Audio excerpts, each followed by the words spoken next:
Hello and welcome to the Radiate Wellness podcast with your host, metaphysician, Reiki master, and hypnotherapist, Christy Clemens Hoffman. Each week, we will discover teachings, tips, and tools to radiate your best life ever with practitioners, authors, and luminaries to help you on your path. Wellness, joy, peace, abundance. What do you want to radiate? Welcome back to the Radiate Wellness podcast. Today we radiate oneness with Ren Koi, who is the author of All is One, the science and spirituality of consciousness. So up my alley. Hello, Ren, and thank you for joining me today. Hi, Christy. Thanks for having me. And of course, you're in the UK, as we can tell by your accent. I am. Lovely. I'm so pleased to know about your work.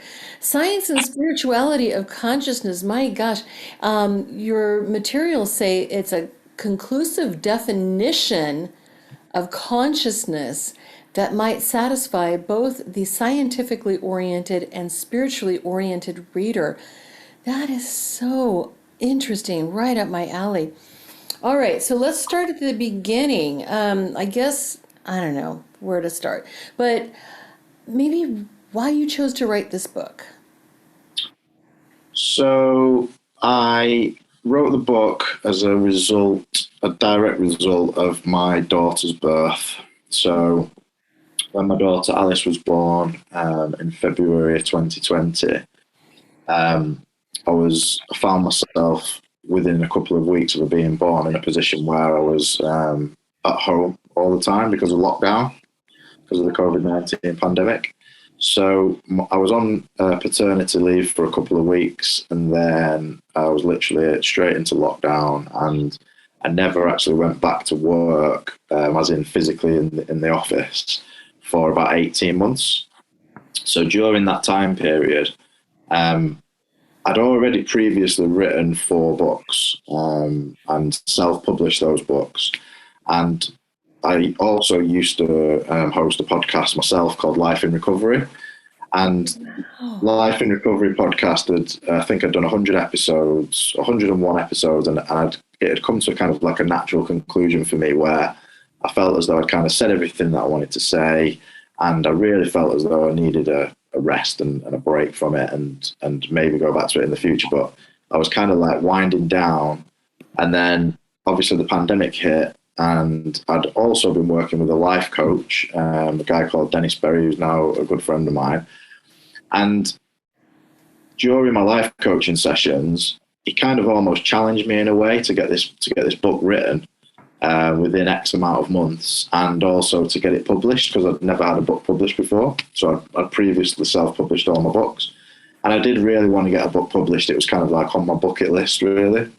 So I wrote the book within, I think it was about 6 months, and then he challenged me to contact 10 publishers a day for the next 2 weeks. Wow. And by the 3rd day, O Books had snapped it up. So hence why I'm talking to you today. Right. Well, good for you. Had you been through many publishers before you found O Books? So yeah, I think I must have contacted about 20, 25 publishers by the time that it's John Hunt Publishing is the kind of umbrella, and they kind of got back to me and said that they were interested, and I just couldn't believe it really. I was kind of quite shocked that it had happened so quickly, but it was just if I hadn't have been working with Dennis, I don't think I'd have gone at it in such a way, as to kind of like really, really focus on, right, this is what I'm going to do. I'm going to try and get it published. So, yeah, so it was a shock, but, absolutely delighted that they chose to publish the book. And it was a strange time as well, because obviously, as I said, my daughter had been born, and I was like really, really focused on being a dad. But at the same time, becoming a father had kind of like the previous books that I'd written were all kind of leading up to this book. They were very much to do with kind of like addiction and recovery and spirituality and also psychedelics, because psychedelics is something that I got into a few years ago.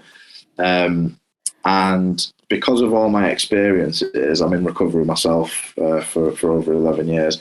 Because of all those experiences, it came to this place where I really wanted to discuss the consciousness itself. Like, what is consciousness? I could see that this child was obviously clearly conscious, and it was clearly, like, as the kind of great mystics say, she was like enlightened, really, because she's not living in the future or past. She's present. It was kind of like creating all these questions in my mind. So I was like, okay, anytime I've got spare now, I'm just going to research it, just write whatever comes to me, and we'll see if it kind of formulates in a book. And it did. Oh my gosh, right. Right. So 11 years in recovery, first of all, good for you. That is fantastic. Quite an accomplishment. And also had a podcast about recovery. I think that's very important too. Is that still going on, the recovery podcast? No, I actually, like I said, I brought the podcast to a kind of conclusion in 2020, and I haven't started it back up again. So it might be something that I'll do again in the future, but at the moment, I'm kind of too busy being a dad, and I'm working and looking after the family, really. Right, right. And so what were you doing before you became a dad, before you took this time off? So when I got sober, which was in 2010 officially, when I kind of went into Alcoholics Anonymous for the first time, I changed careers. So I used to be, well, I was a DJ, kind of semi-professional DJ for many years in my early 20s. And then as that career kind of petered out, I became a salesperson. I was kind of like what we call a business development manager. And then when I got sober, I decided that I wanted to do something to help people. So I completely changed course and trained to be a counselor, like a drug and alcohol counsellor. And I worked in prisons for about 4 or 5 years as a counsellor, and then I moved from that into management. So I've kind of been managing a team of counsellors for the last few years. So I was doing that pre-pandemic. My team, based in Birmingham in the UK, help the homeless, basically. So we help the homeless to get into treatment. So that's kind of what I do at the moment. And running parallel to that, I was writing, obviously, and had this kind of dream of being published. My gosh, that is wonderful. So that's the story of addiction. But writing a book about consciousness, I mean, that doesn't come out of nowhere. No. What knowledge or interest did you have in the realm of consciousness? So I think that the initial spark for that kind of line of research began with my psychedelic experiences. So being in recovery, it's frowned upon, let's say, in certain circles, that anybody would take a drug or what I would call a traditional medicine to kind of, to have an experience of any sort. But it was brought to my attention in about 2015. A friend of mine was investigating ayahuasca. Yeah. And when he first kind of brought the idea to me, I was kind of like content prior to investigation. Really, I said, you can't do that. That would be a relapse in my mind.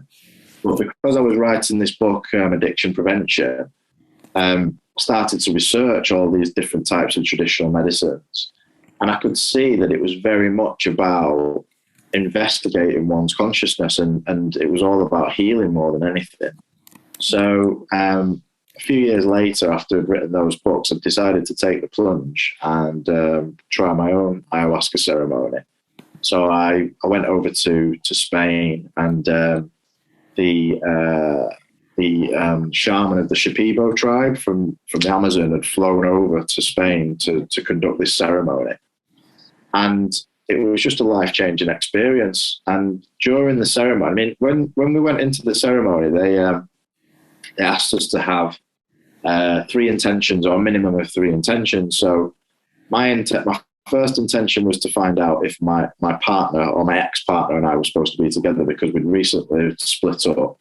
And and I was unsure whether we should get back together. I didn't know, what was the right thing to do. The second thing that I wanted to kind of, uncover was kind of like where my pain came from, where the kind of the trauma would come from. And the third thing was that I wanted to meet God, which sounds quite dramatic, but that was what I wished for. And all three of those things, sorry. No. We meet God every day. So that's kind of interesting. Yeah. So I had this experience, and all three of those things happened during my journey. And the last part of the journey, everything, my ego, my sense of self, everything just completely disappeared.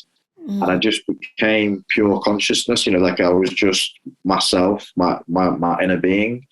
And that, the experience was the oneness of the universe, was just that I am the universe is me, and that, the, whatever you want to call it, the energy consciousness of the universe is all pervading. And I just had this experience. So when I came back to kind of, reality in inverted commas, that was what I inherently knew. So prior to the experience, I'd read about it, but then after the experience, I knew that was true, that was the case. And then ever since then, I've kind of spent, my time, I suppose I'm trying to simplify my life more and more and more, because what I realized during that experience was everything, especially the material world, but all the things that I kind of desire, all the things that I think are going to make me happy are the things that are going to lead me further and further away from my actual reality, my real self, my consciousness. And, Christy, by no stretch of the imagination am I suggesting that I'm like a learned scholar or anything like that. I had to understand what I'd kind of experienced and to write about it. I had to do a hell of a lot of research. So I was reading, kind of like article and magazine and paper after paper. And a lot of it I didn't really understand. I was trying to get my head around what these scientists and physicists were trying to say. And a lot of it, I struggled with it. So I thought the main aim of this book really is to try to simplify that stuff. I understood all the mysticism and the mystical side of it, because that's quite easy to explain. But the quantum physics and that kind of thing, it's mind-bending. But for me, it's all kind of pointing in the same direction. It is, absolutely. And when I love this because many of us say the same things about consciousness with a lot of overlap, but we each bring something different, bring our own voice to it. And so just like there's so many versions of one particular dance on TikTok, but we gravitate to the one that we resonate with. Yeah. So we'll gravitate toward the writer, the voice, the message that we need to resonate with, right? Yeah, and that really is exactly what I was trying to say in the book. What I was trying to say in the book was my kind of avenue into this, this kind of area of exploration was the 12 steps. So, I got into recovery. I went through the 12 steps, and the point of the 12-step program is to facilitate a spiritual awakening and for you to have a spiritual experience, which will then give you faith, which will then allow you to live a sober life. Now, that happened for me. So I had my own spiritual awakening. I had many spiritual experiences. I then had my psychedelic experiences. But what I realized, especially when I was working in the prison, and then when I started to work in the community with other addicts and alcoholics, was that there isn't a one size fits all. And what about all the other people as well? All the other people that aren't addicts and aren't alcoholics? Like everybody's got their own path, their own kind of way of finding. But but they're all pointing in the same direction. So this oneness that we're kind of talking about, you know, that all is one, the title of the book, that is because all is one. That's the truth. That's the one truth that everybody can, I believe, can agree on, really, is that everything is interconnected. It absolutely is, you know, and I don't think there's any mystery or question about why the 12 steps from all of the anonymous programs have to do with God, however we see it, however we see that consciousness. You know, another question I had for you is that what was your background before any of this? Were you raised in a spiritual way, in a religious way? No, I wasn't actually. So I had one grandmother who was a Protestant Christian and one grandmother who was a Catholic Christian, and my parents weren't religious at all. And the only real experience of anything religious when I was younger was from those two grandparents. So I was kind of like untarnished in a way. Like I hadn't been, you know, kind of soaked in any particular kind of religious practices or beliefs or anything like that. So I was very open-minded right from a very young age. But I was also a bit of a seeker as well. I was always constantly asking the question of like, where have we come from? Why are we here? Like, this universe is just like insane, you know, like what, you know, what? And it was always like wanting to know. And then as I got older, and especially when I got into obviously drinking and using drugs, all that kind of fell by the wayside. You know, I had no interest in anything like that at that time. So it was all to do with material things, really. You know, it was kind of partying and DJing and, you know, spending money and all that kind of stuff. And then when I got sober, it just, you know, like you said before the podcast, like something along the lines of like we're all, I can't remember what you said, but it kind of, it made me think about when I first got sober, and it was like a light just switched on, like something. I was called, basically. Do you know what I mean? Like Yeah. We were talking about, you know, why do the podcast? Why write the book, right? That was it. Sorry, yes, that was what it was. Yeah, you know, you were saying that you were called, like it's just your, you know, your kind of your mission almost, and that was kind of what happened to me. I woke up the morning after my last drink, and I just knew that the game was over. You know, I knew that it was done, and I happened to overhear my partner tell her sister that she was going to leave me if I didn't stop drinking, which was kind of like my rock bottom, really. So she, even to this day, she doesn't know that I heard that conversation. And I walked back into the bedroom and I just got down on my knees and I started praying and I just asked for help. And when I stood up from that prayer, I just felt something inside me shift, Christy. Like it was kind of like as though, you know, like something dislodged almost around my heart kind of area. Yeah. And it was like I went to bed that night and had the best night's sleep I've ever had in my life. You know, the war was over in my mind, because when you're constantly telling yourself that you're not going to drink and then you drink anyway and you black out, and it's just like that horrible cycle over and over again. Not only do you feel insane, you are insane, and you don't have like any faith in yourself whatsoever. And the mind is like a washing machine, constantly going, and that was just gone. So wow. I've never had a drink ever since that morning, you know, and that prayer that I said. And when I arrived in the airport the next day, so we were flying to Thailand for a month, and then we were going from Thailand to Australia. Wow. And when we arrived in the airport, I went to the bookstore, and for some reason, I just picked up a load of like spiritual books. And the one that I settled on was a book by Hudson Smith called The World's Religions.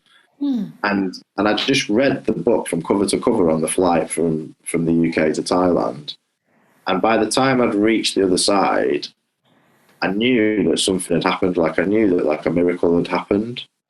And then it was a question of, right, okay, how am I going to find out what it is exactly that's going on here? So that's a kind of story in itself. Wow, I wish we had like all the time in the world, because I'd love to hear that story as well.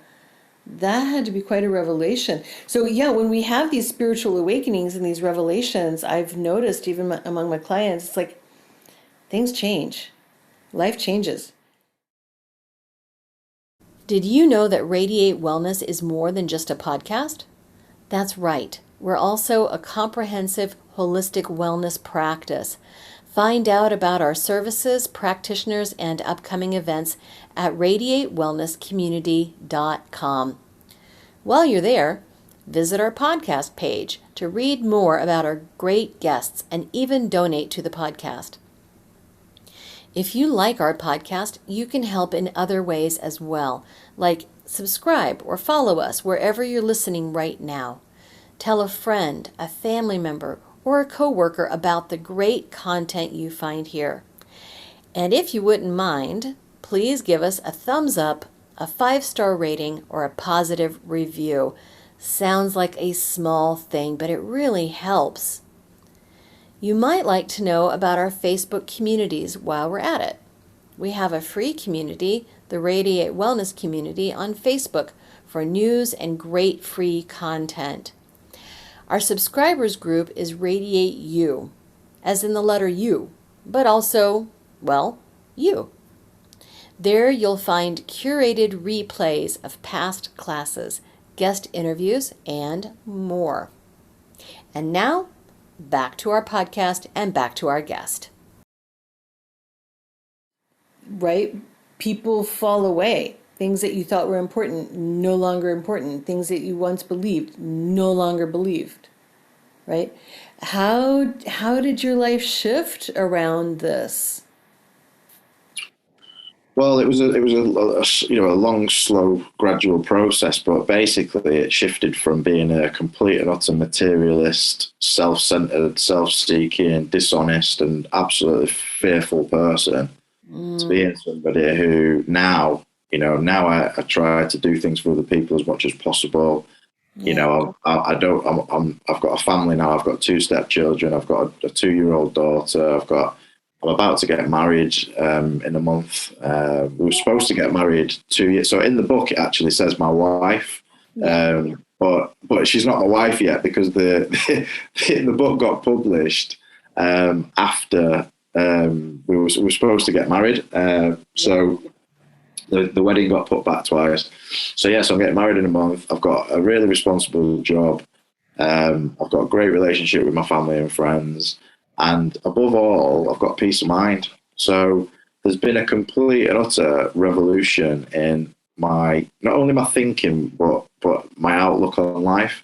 And if I'm totally honest with you, Christy, like this publishing of my book came at a very strange time, really, because as I've already mentioned, I decided to wind down the podcast. And I was very much a person who was kind of like, I was all over social media. I was constantly like promoting myself and promoting my books and promoting the podcast.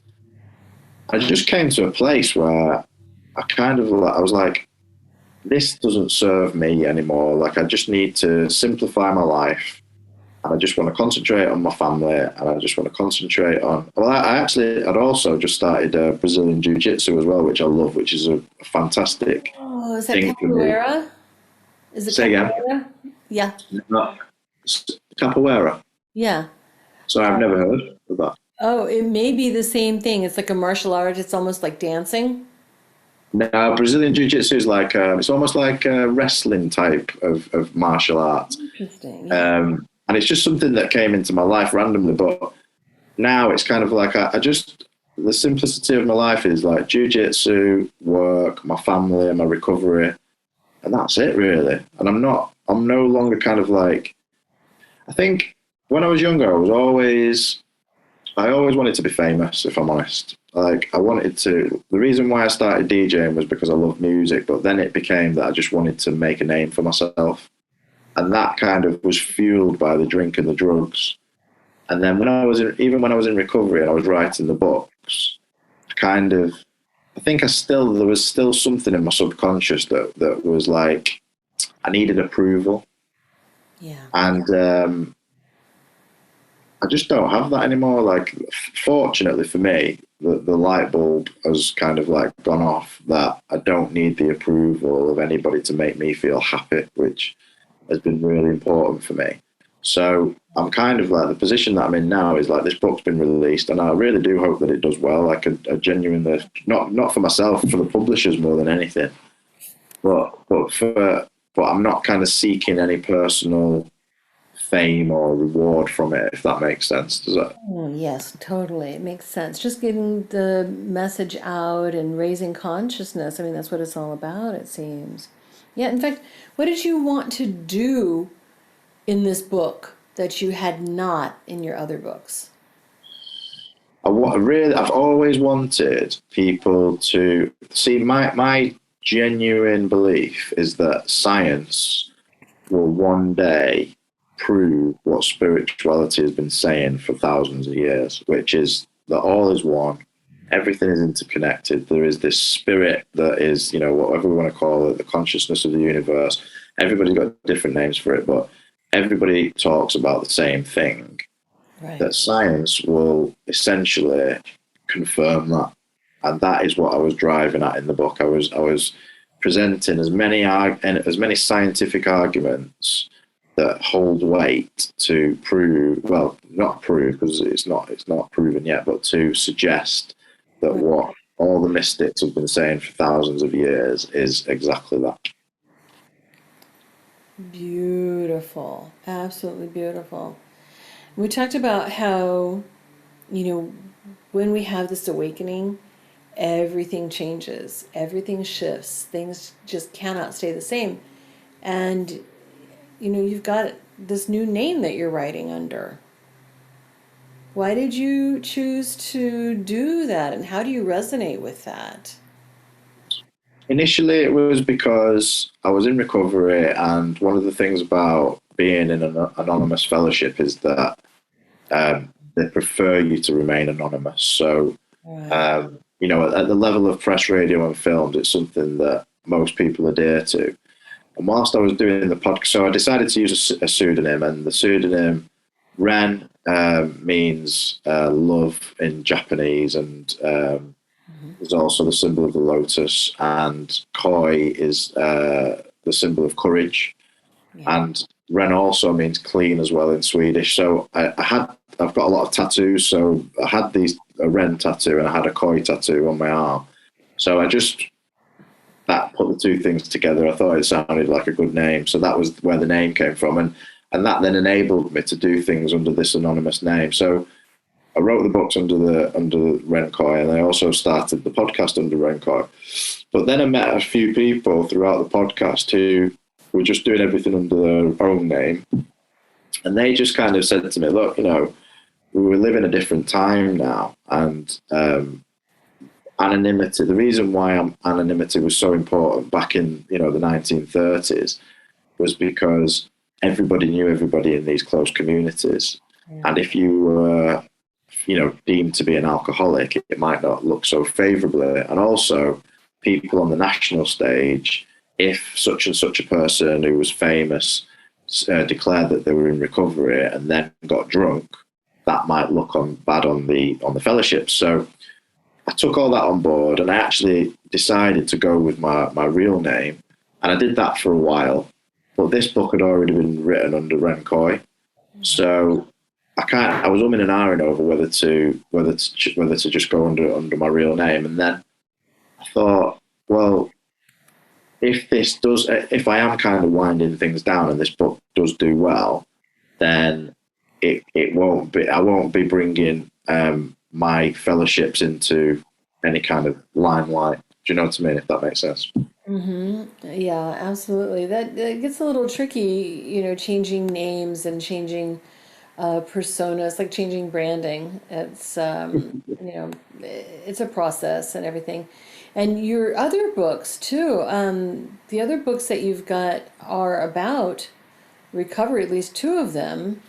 are about this recovery. Addiction Prevention, 12 Steps to Spiritual Awakening. I love that title. That's so like on brand with what you're doing. And Anonymous God, Coincidence, Serendipity, Synchronicity, Spiritual Signposts, and Psychedelics, too. Those seem to both be kind of aligned with recovery. And then you also wrote Together, an Ayahuasca Experience. And then Yeah. Spiritual Malady. What's the spiritual malady about? How do you So, define that? so in recovery, the underlying problem that leads to the addiction is what they call the spiritual malady. So in the book Alcoholics Anonymous, it talks about the spiritual malady and it explains what the spiritual malady is in great detail. When you kind of drill down on that, what the spiritual malady is really is emotional problems. So the whole premise of all my books has been that addiction is like it's a threefold problem really. So you begin with the emotional issues or the spiritual malady. That then becomes mental health issues. And the mental health issues we try to medicate with a substance or behaviour. And that in itself is what addiction is. When you think about the spiritual malady being these emotional issues, what the problem really is a lack of emotional intelligence, because it's an inability to manage one's emotions that leads to the mental health issues in the first place. Yeah. And that is the key point of most of my writings. Now, I can say that not only from a person who's observed this for over 11 years in other people, but in myself as well. I know that to be the case. So I've always gone down this kind of route of trying to explain that one of the ways to become more emotionally intelligent and to be able to manage one's emotions is to walk a spiritual path, whatever that may be for the individual. And that's where the kind of the experimentation with psychedelics came in as well, was because I wanted to understand whether those could also be used as modes of recovery as well. And in my opinion, they definitely can. I mean, they're not for everybody, but I certainly believe that the experiences that people can have, with ayahuasca or peyote or, psilocybin. Yeah. Yeah, DMT, they're very, very valid experiences. And it comes back to that thing that you said earlier about the change. It's like once the change happens, you can never unsee what you've seen. It's like Right. when a person goes to Alcoholics Anonymous, for example, it messes up their drinking, because even if they don't stay in Alcoholics Anonymous or Narcotics Anonymous for the drug user, once they've heard and they've seen that people get sober and that there's something that they can do about the drinking, once they go back out drinking, the drinking will never be the same again. And it's very similar to once you've had a spiritual experience, once you've seen something that you didn't know was real before, it changes your perception and it changes the way that you see things. And the key for me is we call it the spiritual experience. Well, I can't explain to you, Christy, what my spiritual experience was, and you can't explain to me what yours are. We have to have the experience itself. Yeah. And that is what facilitates the change. Wow, interesting. I've had a few other guests on this show talk about that. I'm thinking of Jerry Hyde, who wrote Empathy for the Devil, also from O Books, and then Jonathan DePotter, who actually leads retreats that are plant medicine based. Never tried it myself, and I know that a lot of people have very profound experiences. How do you think that we can best prepare? And this is like totally off subject, and I apologize for that. Totally off subject, but what do you think is it that made you have more of a positive experience with it than a negative or terrifying experience? I think it's just down to where you're at the time when you have the medicine. You've when I had my experience, I was about 7 or 8 years sober. I'd done loads of counselling. I was fit and healthy. I'm a rounded person now. Like I don't have Yeah. lots of issues. I didn't have any anxiety. Maybe a little bit of depression still, but like I was in a really, really good place. Apart from the fact that my partner and I had split up, and I was living on my own again, and I didn't know what to do with my life. Right.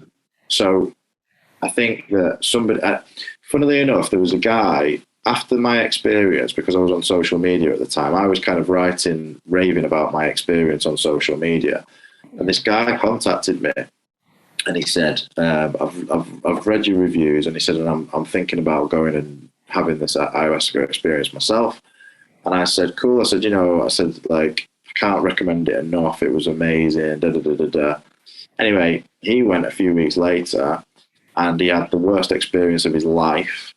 He he was supposed to do 3 ceremonies. He only did 1 ceremony because it was that bad, the experience, that he actually left like the retreat and flew home. Even his wife even rang me to tell me that he was in a really, really bad place. It triggered major depression. Now the thing is that what I didn't know any of his back history. Right. I didn't know any of his back history, but when he went over there, and they had the retreat, the guys knew his back history, and they knew that his first experience was going to be terrible because he had loads of trauma, and he'd never dealt with any of it, and they knew that it was going to be really bad, and they knew that the second experience would kind of bring him back together, and the third experience would be more of a euphoric experience. So they were well prepared. They told him exactly what it was going to be like, but he couldn't handle it. It was so bad. So in answer to your question, the people that have a bad trip, so to speak, or the people that find it really, really tough, are those probably that have never faced it, that have never even looked at the trauma. And when it comes, it's heavy. I mean, my trauma isn't that bad, really, in comparison to many people. But when my trauma came up, I mean, I was sobbing. I was crying my eyes out. I was the guy sat next to me, who's now a good friend of mine, Luke. He was kind of like, had his arm on my knee, and he was kind of like, "You okay?" I was like, "Yeah, I'm fine. I'm just dealing with it. I'm dealing with my stuff." There was people in the room that were screaming and crying, and there's vomiting. There's it's everything, and it's about kind of getting it all out. We've all got stuff, haven't we? I'm sure you've got stuff. I've got stuff. Yeah. Yeah, so you got. It's about where you're at in life, I think. Sure. Oh, that makes complete sense. Yeah, so the book, it really delves into this in more detail: enlightenment, meditation, what you mean by science of, and the religious, the spiritual aspect of it as well. All of it you break down very well. Do you have any other books that you're thinking of or working on? I think the next book that I would write will be, maybe in a few years' time.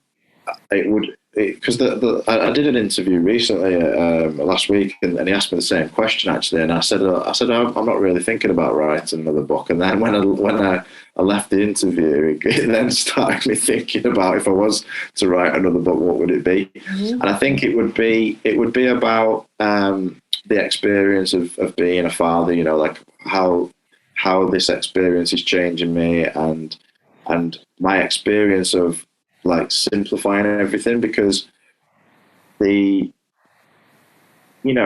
all I want to have is to just have peace of mind, because I think that all our happiness and joy rises from that peace. So every decision that I make now is all to do with, is this going to bring me peace and happiness in the future? And I think that there's a book in there, maybe somewhere, somehow. Right. Well, you raised an important question that I would love to ask you is, how do you think fatherhood has changed you, Ren? Well, I mean, I completely understand unconditional love now. That's something that, you I mean, I never appreciated how much my parents must love me until my daughter was born. That was kind of one big thing.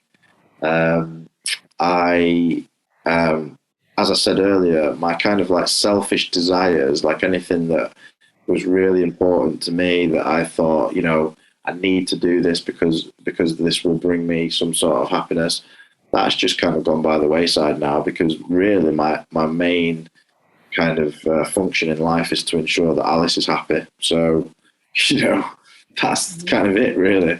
And it's making me more of patience and tolerance is something that I've worked on a lot since I got sober, but my patience levels and my tolerance levels are increasing day by day. And I don't just mean that with my daughter, I mean with everybody, with the people around me. And I'm becoming I'm very much like, I'm the type of person who I won't, like if I met a stranger in the street, for example, I'll be friendly, I'll have a quick chat, and then I'll be on my way. Yeah. Whereas now I'm kind of much more interested in people. I can quite happily just sit and have a conversation. I meet people in the park all the time now because I take my daughter to the park. So, I meet other parents and we'll get talking and stuff. And normally I kind of like would want to just get out of there, but now I just have a conversation and it's amazing. The conversations that you have with random people are amazing. And I'll just tell you a quick story on that one, actually. Yeah. I met a woman, so I walked my dog over the local common, and I met a woman a few years ago who was just walking a dog, and we got talking. And I used to see her, like once every few weeks or whatever. And it turned out that her husband was an alcoholic who died from alcoholism, and her son was suffering with some issues around that kind of stuff. So I was able to talk to her and she appreciated my perception on things and then the pandemic hit and stuff. And anyway, the long story short is that we're really quite good friends now. And when we get married next month, she's going to be dog sitting my dog. And I'm gonna like help her son a little bit because he kind of wants to get into this kind of the counselling kind of field. And she recently lost a sister, and we've been able to be there for her. We bought her some flowers. I gave her a copy of the book. She's read All Is One, and she literally just read All Is One over the last couple of weeks, and it's really helped her. It's like she said your book. She said it's just made me realize how important it is to be present and to just stay in the moment. She said because like all the stuff that's happened in the past just doesn't matter. The future isn't here yet, so I just need to keep remaining present. And I was like, wow, like I learned that from Eckhart Tolle years and years ago, in The Power of Now. And it's kind of just one of those little things that I just think, it's amazing. You just need to spend that time speaking to people and to bring it right back to the oneness thing and the all is one thing. Yeah. Whenever I'm talking to somebody now, I try to remember that the person that I'm talking to is me. Oh my gosh, yeah. This is spirit talking to spirit, consciousness talking to consciousness. This is, me and you having this conversation now. You're just an expression of the divine, and I'm an expression of the divine, and the divine is having a conversation. And that is something that when you can get that, just like in the moment, you can remember that. It takes away all your fear. It takes away all your barriers. Allows you to be more vulnerable. You see the beauty in the other person, the individual, and I think that is something that I'm trying to kind of evolve in myself. I love that. Well, just even that concept of every time you're talking with another person, you're talking to yourself. That alone, I think, can change lives. You know what I mean? Yeah. That's beautiful. Wow. So, of course, the book is All Is One, The Science and Spirituality of Consciousness. Wow, wow, wow. And your other books sound amazing, too, I have to say. Do you have a place where they're all available? Yeah, they're all available on Amazon, on Kindle, on Barnes & Noble, and on O Books. So that is www.o-books.com. Right. My website no longer exists, I'm afraid. I had my life in recovery website.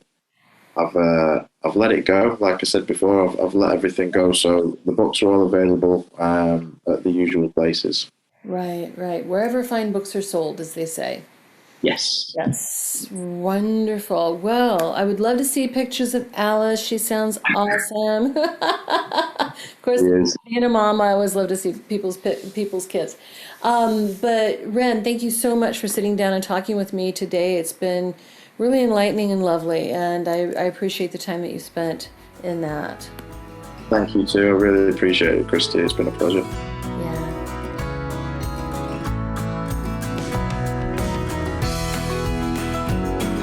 Radiate Wellness is an international community of holistic and alternative healers dedicated to helping you create spiritual, energetic, and physical well-being.